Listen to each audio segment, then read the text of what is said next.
Hello friends, welcome back to channel. So today's topic is compounded journal entries. आज हम जानेंगे compounded journal entries के बारे में।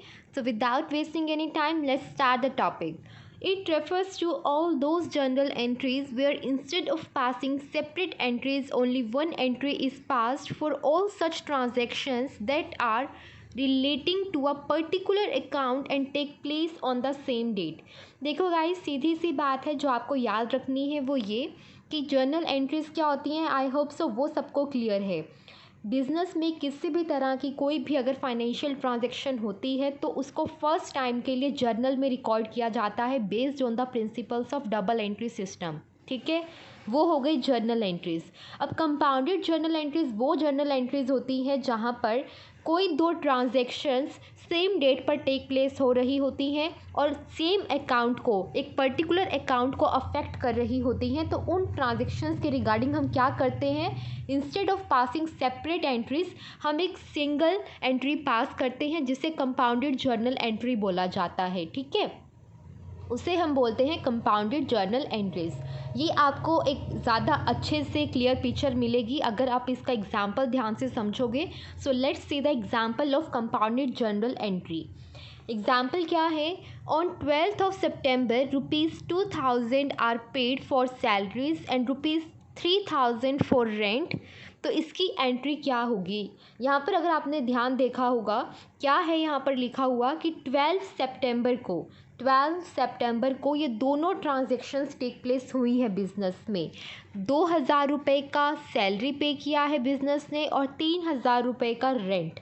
दोनों ट्रांजैक्शंस हुई हैं सेम डेट पर. और क्या आप यहाँ पर ध्यान दे रहे हो तो आपको नज़र आ रहा होगा कि दोनों की दोनों जो आपकी ट्रांजैक्शंस हैं वो एक सिमिलर अकाउंट पर इम्पैक्ट डालेंगी और वो अकाउंट होगा हमारा कैश अकाउंट. क्योंकि जब बिज़नेस सैलरी पे करेगा या रेंट पे करेगा तो वो किस फॉर्म में पे किया जाएगा, ऑब्वियसली कैश की फॉर्म में, राइट. तो वो दोनों ही हमारे जो ये एंट्रीज़ हैं, ये दोनों ही फाइनेंशियल जो ट्रांजैक्शंस हैं ये किस पर इम्पैक्ट डाल रही हैं, कैश अकाउंट पर.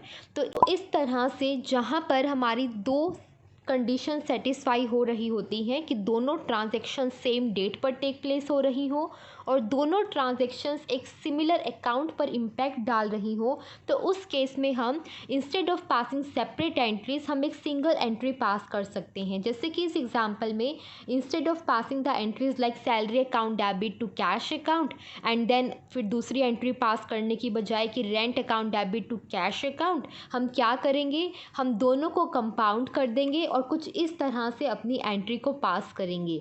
Salary account debit, rent account debit और कैश एक साथ, क्योंकि कैश अकाउंट वो अकाउंट है जिस पर इम्पैक्ट डल रहा है इन दोनों फाइनेंशियल ट्रांजैक्शन से. तो हमने कैश अकाउंट को सिर्फ एक ही बार लिखा और सैलरी और रेंट को लिखा. तो सैलरी पे की है 2000, रेंट पे किया है 3000. तो टोटल कैश जो बिजनेस में से गया वो कितना गया, 5000. ठीक है, तो इस तरह से हम कंपाउंडेड जर्नल एंट्री को पास कर सकते हैं. बट इनको पास करने के लिए दो इम्पॉर्टेंट कंडीशन का सेटिस्फाई होना ज़रूरी है. फर्स्ट कंडीशन क्या है कि दोनों ट्रांजैक्शंस आपकी सेम डेट पर टेक प्लेस कर रही हो और दूसरा वो दोनों ट्रांजैक्शंस एक सिमिलर अकाउंट को इम्पैक्ट कर रही हो लाइक द कैश अकाउंट. ये सिर्फ एक एग्जांपल था. बाकी इन फ्यूचर जब हम जर्नल एंट्रीज़ के प्रैक्टिकल क्वेश्चन सॉल्व करेंगे वहाँ पर जैसे जैसे क्वेश्चंस में एग्जांपल्स आएंगे, जो भी सिनेरियोज होंगे वहाँ पर हम चीज़ों को उस तरह से समझते चलेंगे. अभी मुझे यहाँ पर मेरा जो मेन फोकस था वो था आपको एक बेसिक आइडिया प्रोवाइड करना कि कंपाउंडेड जर्नल एंट्रीज हम किसे बोलते हैं. आई होप सो आपको ये क्लियर हुआ होगा ये concept of compounded journal entries. In case of any doubt guys ask me in the comment section. And उन सभी के लिए बोल रही हूँ जिन्होंने प्रीवियस वीडियोस नहीं देखे हैं क्लास 11 अकाउंट्स के, please do watch all the videos. आपके लिए बहुत हेल्पफुल रहेगा. ठीक है, एंड जिन्होंने सब्सक्राइब नहीं किया है, I really want to request you all to subscribe to my channel. ठीक है, and stay tuned for the upcoming videos. Bye bye.